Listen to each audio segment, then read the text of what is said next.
আজকে আমি খুব মজার একটা খাবার বানাবো। আর এটা হচ্ছে ছোট বড় সবারই অনেক বেশি পছন্দের। বিশেষ করে এখন তো স্কুল বন্ধ। এইজন্য বাচ্চাদের কিন্তু অনেক বেশি এটা মিস করে। তো আজকে বিকেলের নাস্তায় আমি আমার বাচ্চাদের জন্য বিশেষ করে এই নাস্তাটা বানিয়েছি। আর এখানে হচ্ছে আমি আটা, সুজি সামান্য, তারপর হচ্ছে কালো জিরা, লবণ আর একটু তেল দিয়ে ভালো করে একটা ব্যাটার তৈরি করছি। অনেকটা রুটি বানানোর যে ডো হয় সেরকম করে। আমি হচ্ছে এখানে তেল দিয়ে ভালো করে আটা, সুজি, তারপর হচ্ছে কালো জিরা এগুলো ভালো করে হাত দিয়ে ঘষে, ঘষে মিক্স করে নিয়েছি। আর এখন হচ্ছে একটু পানি দিয়ে একটা ডো তৈরি করব, অনেকটা রুটি বানানোর ডোর মতো। আর এখন হচ্ছে একটা বড় সাইজের একটা রুটি তৈরি করব। এখানে আমি ২ ভাগে ভাগ করে নিয়েছি খামিটা। আর এখানে একটা, একটা করে ২ টা হইছে। আর এগুলো দিয়ে আমি হচ্ছে ফুচকা তৈরি করব। আর আজকে যে খাবারটা তৈরি করব সেটা হচ্ছে বেলপুরি।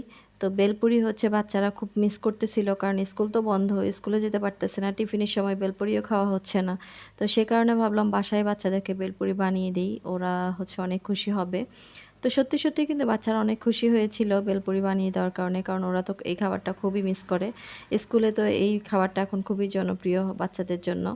তো আমি হচ্ছে গ্লাস দিয়ে কেটে কেটে কিছু ফুচকা আকারে কেটে নিয়েছি। আর খুব বেশি পাতলা করি নাই, একটু মোটা রেখেছি, সামান্য একটু মোটা রেখে আমি হচ্ছে এই বেলপুরির পুরিগুলো আর কি ভেজে নেব। তো তার আগে আমি হচ্ছে এখানে কিছু তেঁতুল ভিজিয়ে রেখেছি। আর ভিজিয়ে রেখে তারপর হচ্ছে আমি এখানে পুরিগুলো ভাজতেছি, যে বেলপুরির রুটি সেগুলো ভেজে নিচ্ছি। আর এগুলো তেলে দেওয়ার সাথে সাথে কিন্তু একদম ফুলে দুম্বা দুম্বা। একসময় এই খাবারটা আমি অনেক বেশি পছন্দ করতাম, বাইরে গেলেই চটপটি ফুচকা আমার খেতেই হবে, না খেলে মনে হয় যেন আমার নিঃশ্বাস আটকে রয়েছে।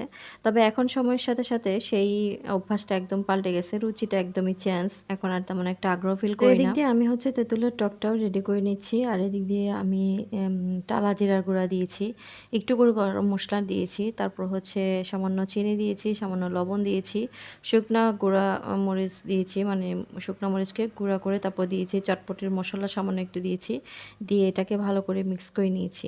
আর সুন্দর একটা টক আমার রেডি হয়ে গেছে। এই টকটা কিন্তু অনেক ফেভারিট বাচ্চাদের বা বড়দেরও। তো এখানে হচ্ছে আমি আলু নিয়েছি, সেদ্ধ আলু, তারপর হচ্ছে মটর সেদ্ধ করে রেখেছিলাম সেগুলো নিয়েছি। আলুগুলোকে আগে একটু ভর্তা করে নিচ্ছি, একদম মিহি করব না, জাস্ট একটু হালকা চটকে নিলেই হবে। আর তারপর হচ্ছে মটরগুলো এই আলুর সাথে আমি ভালো করে একটু মিক্স করে নিব, অনেকটা ভর্তার মতো করে। তারপর হচ্ছে পেঁয়াজ, কাঁচামরিচ, ধনিয়া পাতা দিয়ে সামান্য একটু লবণ দিয়ে এগুলোকে আমি আলু ভর্তা যেভাবে মাখে ঠিক সেভাবেই আমি মেখে নেব। বেলপুরিটা যেভাবেই বানাই সেভাবেই কিন্তু বাচ্চাদের পছন্দ হবে বা পছন্দ হয়েছেও। বেলপুরিটা আমার বাচ্চারা তো অনেক বেশি পছন্দ করেছে, কারণ ওরা বলছে একদম পারফেক্ট দোকানের মতো করেই হয়েছে, যেখানে ওরা বেলপুরি খায় সেম সেরকমই।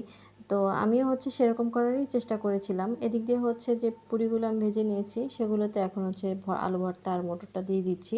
দিয়ে উপর দিয়ে সামান্য একটু গাজর দিয়েছি, একটু শসা কুচি দিয়েছি, একটু ধনিয়া পাতা দিয়েছি, একটা কাঁচামরিচ দিয়েছি, দিয়ে আবার টক দিয়ে তারপর হচ্ছে ওদেরকে দিয়েছি। বাইরে যে বেলপুরি পাওয়া যায় সেগুলো কিন্তু একদম অস্বাস্থ্যকর, সেগুলো মোটেই স্বাস্থ্যকর না। তো বাসায় যদি এইভাবে বাচ্চাদেরকে বেলপুরি, ফুচকা, চটপটি বানিয়ে বানিয়ে দেওয়া হয় তাহলে কিন্তু বাচ্চারা অনেক বেশি খুশি হবে, আর বাচ্চারা হেলদি খাবারটাও পাবে। আমার আজকের বেলপুরিটা কিন্তু একদম পারফেক্ট দোকানের মতোই হয়েছিল। আপনারাও বাসায় এভাবে ট্রাই করে বাচ্চাদেরকেও খুশি করতে পারেন এবং বড়দেরকেও খুশি করতে পারেন।